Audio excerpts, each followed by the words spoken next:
So if you have kids, chances are it's either this week or next week. They're going to have spring break off, right? Yeah. And they're probably already going, Mom, I'm bored. I want to do something, Dad. So Josh Coddington with the State's Office of Tourism joining us. And I love this idea because it's like day trips, right? Things you can do in a day. Yep. Yeah, Close, definitely. local. Close, local. It's springtime in Arizona, and outside of Cactus League spring training, the great thing to do is just get out and take your kids somewhere during spring break. All right, so what's the #1 recommendation here this morning? So the #1 recommendation I would say is festivals, to head out to festivals, because this time of year, I mean, there are so many festivals, a lot of great options. One of the great ones you guys know about already is the Ostrich Festival in Chandler. And the news flash here is that it's going on for 2 weekends. So even if you missed it last weekend, you can still get out there. They have amazing rides for kids. It's kind of like, I feel like a mini state fair out there. Yeah. It's huge, you know, there's everything to do. And of course, you got to check out some ostrich races while you're there. So definitely a really fun one. Ostrich is great, and then they have all the music out there. Winona is on Sunday night. Who's on Saturday? Do you remember? I don't remember. I think Friday night is Young Gravy. I think Oh, he yeah, starts everybody's tonight. talking about Young Gravy. Yeah, he's probably going to draw in a good crowd. And you get that concert with the ticket of admission. So Yeah, so it's a good deal. But this next one sounds really fun, the Dragon Boat Festival. Yeah, Dragon Boat Festival is super cool. Now, there's a bunch of teams that registered to go out there, and the trick of this is that it's 20 people in one boat, and each person has one paddle for one side. So they have a guy that sits in the front of the boat with a drum who taps a beat, and then the rowers have to row in unison to race their boat. That'd be really cool to see. That Tempe Town Lake? Yeah, that's Tempe Town Lake, and they have entertainment, they have food, and it's actually free to go watch this. So kind of something a little different. So you can see the guy on the front there tapping out the beat for the rowers to be in unison there. And when is this? So this is not this upcoming weekend, but the next weekend. Okay, perfect. Sunset Crater, this is another great spot.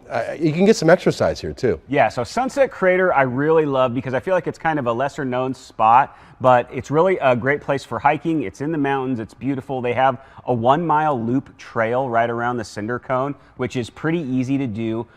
So you can check it out, see right there. And then in addition, what I love about this is its connection to the space program, of course, since every astronaut that walked on the moon trained in northern Arizona sites, including Sunset Crater.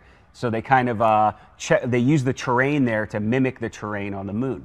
And how far is that drive, let's say, just from where we are now? We're here in downtown Phoenix. So we're sitting in downtown Phoenix to get to Sunset Crater. Yeah, I would say it's about 2.5 hours, right? Okay. Right. It's just outside of Flag. I think it's about 20 minutes outside. Yeah, of Flag. just outside. Buckskin, what's this? So this is Western Arizona State Parks along the Colorado River. Buckskin Mountain's a great one. It's just north of Parker and just south of Lake Havasu. Look how pretty that is. What I love about this one is that it's water, it's cool, and you can still do great hiking around the river when you go to these ones, but you can also camp. It's a great family environment, and of course, you know, you got to get out and get in the water if you can. So that's the Colorado River? Yeah, that's the Colorado River. So you can bring your boats out there. Yeah, you can boat as well. You can fish, and the coolest thing to do is to camp on the beach side right there. That's another great thing to do. And I was just going to say, looking at the photos, so you can be camped out and then kind of like walk right into the water like at the beach. So there's a nice. Absolutely. Now those are certainly the most coveted. Kids. Those are the most coveted campsites. So I would definitely always recommend when you're going to a state park to use their reservation system. It's really the ideal way to get the campsite that you want.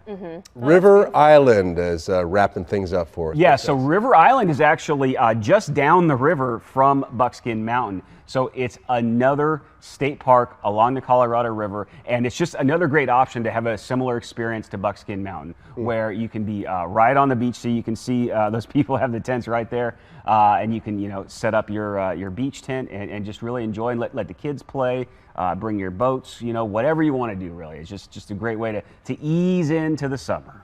I want to go there. All right, Josh, you just gave me 2 new ideas. I know, it's River Island. I'm like, that looked really nice. Yeah, right. Parker's so beautiful. That whole area on the western part of the state is so nice. Yeah, the river it's just amazing. I feel like it's a great mix of kind of desert and water together. So I think it's a really cool place. The river runs cold, which is nice. Yes, even when it's for hot. sure. All right, how can people learn more about these? Your website, right? So yeah, go to our website, visitarizona.com. We have all these ideas and more. And I always like to remind everybody that Visit Arizona is not just for visitors, it's for residents too. Yeah, give us fresh ideas and places that we haven't seen. Yeah. Thank you, Josh, Josh. always good to see you. All right, thanks guys. We'll be back right after this short message.